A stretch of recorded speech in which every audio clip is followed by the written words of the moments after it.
មានវិធីសាស្ត្រអីដែលជួយដោះស្រាយនៅបញ្ហាខិចកជើងបានអូខេបងប្អូនទាំងអស់គ្នាចឹងនៅក្នុងវីដេអូនេះបងប្អូននឹងដឹងថាហេតុអ្វីបានជាមានបញ្ហាខិចកជើងហ្នឹងថាតើវាមានរឿងអីកើតឡើងនៅកន្លែងកជើងរបស់បងប្អូនក៏ដូចជាដំណោះស្រាយផងដែរ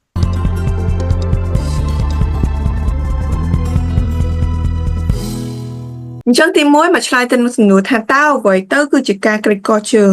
តែពិតបងប្អូនការក្រិចកជើងហ្នឹងគឺនៅពេលដែលជាលិកាដែលវាជាអ្នកតភ្ជាប់ឆ្អឹងរបស់បងប្អូនណាដែលពាក្យបច្ចេកទេសគេហៅថា ligament ឬក៏យើងហៅថាសរសៃចងនៅឆ្អឹងរបស់បងប្អូនណាហើយវាមានការងារមួយទៀតគឺទៅត្រធងនៅកជើងរបស់បងប្អូនផងដែរអញ្ចឹងហើយការដែលក្រិចកជើងហ្នឹងគឺនៅពេលដែលសរសៃ ligament ហ្នឹងណាគឺវាលហែកបងប្អូនឬក៏មួយទៀតវាត្រូវបានទាញខ្លាំងពេកហួសពីដែនកំណត់របស់វានៅពេលដែលបងប្អូនមានការដួលកលាច់កជើងអីហ្នឹងអញ្ចឹងសួរថាតើការខិចកជើងជាមួយនឹងការដែលបាក់ឆ្អឹងកជើងហ្នឹងវាខុសគ្នាមិនបងប្អូនចឹងចំណុចដែលខុសគ្នាគឺត្រង់ថាអាមួយគឺមានការលហែកនៅសរសៃ ligament ហ្នឹងតែការដែលបាក់ឆ្អឹងកជើងគឺឆ្អឹងនៅកន្លែងកជើងហ្នឹងវាបាក់តែម្ដងណាបងប្អូនអញ្ចឹងអាហ្នឹងឯងជាចំណុចខុសគ្នាហើយសញ្ញាដែលចេញមកគឺវាអាចនឹងប្រហែលគ្នាគឺការហើមឈឺខ្លាំងប៉ះអត់បានហ្នឹងបងប្អូនអញ្ចឹងប៉ុន្តែការខិចកជើងគឺវាជាលឿនជាងការដែលបាក់ឆ្អឹងកជើងហ្នឹងណាបងប្អូនចឹងបើសិនជាបងប្អូនបែងចែកអត់បានណាជាទូទៅគឺត្រូវតែជួបទៅនឹងគ្រូពេទ្យហើយបន្ទាប់មកគេមានការធ្វើ physical examination គេស្ទាបហើយយើងប្រើ X-ray ដើម្បីអីគឺដើម្បីឆ្លុះទៅមើលថាតើវាជាការបាក់ឆ្អឹងឬក៏គ្រាន់តែជាការដែលក្រិចនឹងទេបងប្អូនអញ្ចឹងណាអញ្ចឹងគឺការខិចកជើងហ្នឹងវាអាចកើតទៅលើគ្រប់វ័យគ្រប់គ្នានឹងបងប្អូនហើយវាច្រើនតែកើតទៅលើអ្នកដែលលេងកីឡាឬក៏អ្នកដែលចូលចិត្តពាក់បិជើងកាយខ្ពស់ៗហើយអត់ទាន់អាចទប់លំនឹងបានក្រិចចឹងទៅចឹងចំពោះការក្រិចកជើងនេះគឺវាមានជាកម្រិតរបស់វាបងប្អូនអញ្ចឹងបើសិនជាបងប្អូនត្រឹមតែកម្រិតទី1គឺស្រាលមានន័យថាligamentហ្នឹងគឺវាមានការលហែកតិចតួចអញ្ចឹងកជើងរបស់បងប្អូនគឺនៅពេលដែលប៉ះទៅឈឺ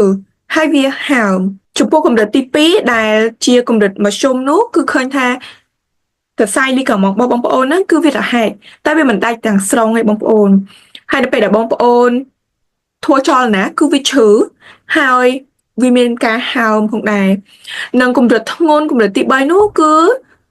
បងប្អូនមានការដាច់នៅសរសៃ ligament នឹងតែម្ដង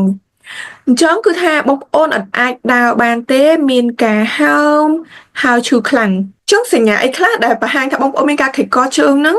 គឺថាបងប្អូនឈឺហើយនៅពេលដែលបងប្អូនប៉ះទៅគឺស្រាវឈឺនៅហ្នឹងមួយទៀតគឺថាបងប្អូនពិបាកនៅក្នុងការដើរហើយវាមានការជាំផងដែរក៏ដូចជាការហើមនៅជាមួយគ្នាហ្នឹងចឹងតើបងប្អូនយើងមកមើលពីវិធីសាស្ត្រដែលអាចគ្រប់គ្រងនិងព្យាបាលនៅការក្រិចជើងរបស់បងប្អូននឹងតែម្ដងអញ្ចឹងនៅក្នុងពេល24ទៅ48ម៉ោងក្រោយពីបងប្អូនក្រិចកជើងនោះបងប្អូនត្រូវគ្រប់គ្រងវាព្យាបាលវាជាមួយនឹងវិធីសាស្ត្រដែលយើងហៅថា price ពាក្យកាត់អញ្ចឹងគឺមកពីពាក្យថាអីគេបងប្អូន P សម្រាប់ protection មានន័យថាបងប្អូនត្រូវទប់ស្កាត់ការពារពីការប្រើនៅកន្លែងកជើងបងប្អូនឲ្យទឹកតែខិចហើយហ្នឹងណាអញ្ចឹងគឺថាបងប្អូនត្រូវប្រើជាឈើច្រត់ឬក៏មានជាពពួករណបកន្លែងកជើងហ្នឹងដើម្បីការពារកុំឲ្យយើងប្រើកជើងនឹងអញ្ចឹងណាបងប្អូនគឺយើងត្រូវការពារវាចំពោះ R វិញគឺ rest គឺសម្រាប់បងប្អូនអញ្ចឹងគឺថាបងប្អូនត្រូវទប់ស្កាត់កុំឲ្យមានចលនាដូចជាការដើររត់ធ្វើលំហាត់ប្រាណអីហ្នឹងអត់បានទេបងប្អូនលោតអីក៏ដោយហ្នឹងអញ្ចឹងបងប្អូនត្រូវតែសម្រាប់ចំពោះអាយហ្នឹងគឺសំដៅទៅលើ ice បងប្អូនគឺតកកជំនឿថាបងប្អូនត្រូវស្អំជាមួយនឹងតកកដាក់កន្លែងថិចកជើងរបស់បងប្អូនហ្នឹងរយៈពេល20នាទីកុំដាក់យូរជាង20នាទីបងប្អូនហើយបងប្អូនទុកវាអាច20នាទីទៅ40នាទីឬ1ម៉ោងក្រោយបងប្អូនអាចស្អំអញ្ចឹង20នាទីទៀតគឺស្អំម្ដង20នាទីស្អំម្ដង20នាទីក្នុងចន្លោះពេលពី24ម៉ោងទៅ48ម៉ោងនឹងបងប្អូនចំពោះ C គឺ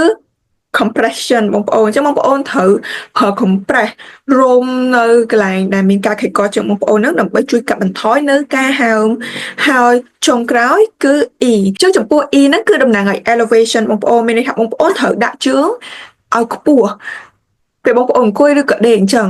ដើម្បីអីបងប្អូនគឺថាវានឹងជួយកាត់បន្ថយនៅការហើមនិងការឈឺចាប់របស់បងប្អូនដោយសារអីបងប្អូនគឺដោយសារតែវាទៅដកទាញអាជាតិទឹកដែលនៅផ្ដុំគ្នាកន្លែងកជើងដែលខិចរបស់បងប្អូនហ្នឹងអញ្ចឹងគឺវាអាចកាត់បន្ថយនៅការឈឺចាប់ក៏ដូចជាការជួយឲ្យកន្លែងហ្នឹងឆាប់ជាផងដែរដើម្បីបានប្រសិទ្ធភាពខ្ពស់គឺបងប្អូនត្រូវដាក់ជើងនៅឲ្យខ្ពស់ជាងបេះដូងបងប្អូនធ្វើម៉េចឲ្យកន្លែងកជើងហ្នឹងគឺខ្ពស់ជាងកន្លែងបេះដូងរបស់បងប្អូនជាបងប្អូនសួររកថ្នាំលេបគឺបងប្អូនអាចញ៉ាំអីគេបានគឺបងប្អូនអាចប្រើពពួក NSAID ដូចជា Ibuprofen ចាំបងប្អូនអាចផឹកម្ដង2ទៅ400មីលីក្រាមហើយគម្លាតចន្លោះមុននឹងពេលបងប្អូនផឹកម្ដងទៀតហ្នឹងគឺចន្លោះពី4ទៅ6ម៉ោងហើយយកល្អគឺបងប្អូនញ៉ាំវាជាមួយអាហារហើយបងប្អូនគឺថាកុំឲ្យលើសពី1200មីលីក្រាមនៅក្នុងមួយថ្ងៃលុះត្រាតែបងប្អូនអូខេជួបគ្រូពេទ្យគាត់អាចឲ្យដូសលើសហ្នឹងតាមស្ថានភាពជាក់ស្ដែងអូខេអាហ្នឹងគឺយើងអត់អីទេប៉ុន្តែបើសិនជាបងប្អូនផឹកដោយខ្លួនឯងសម្រាប់ចិត្តថាយកថ្នាំនឹងមកផឹកដោយខ្លួនឯងគឺបងប្អូនកុំឲ្យលើសនៅកម្រិតហ្នឹងហើយចំពោះអាហារបំពន់ដែលបងប្អូនអាចប្រើបានគឺមានដូចជាពពួក multivitamin និងវីតាមីន D អូខេបងប្អូនទាំងអស់គ្នាអញ្ចឹងមានតែជូនពរឲ្យបងប្អូនឆាប់ជានៃការខិចថ្លោះហ្នឹងហើយបើសិនជាបងប្អូនយល់ថាវីដេអូហ្នឹងមានប្រយោជន៍បានជួយបងប្អូនដល់បញ្ហាដែលបងប្អូនកំពុងតែមាននេះគឺថាកុំភ្លេចធ្វើការ like share ក៏ដូចជា subscribe ទៅដល់ពីឋានផងណាគឺថាដើម្បីវាបានទៅដល់បងប្អូនឯទៀតផងដែរដែលមានបញ្ហាដូចគ្នាអញ្ចឹងអរគុណបងប្អូនច្រើនមែនទែនយើងនឹងជួបគ្នានៅវីដេអូក្រោយទៀត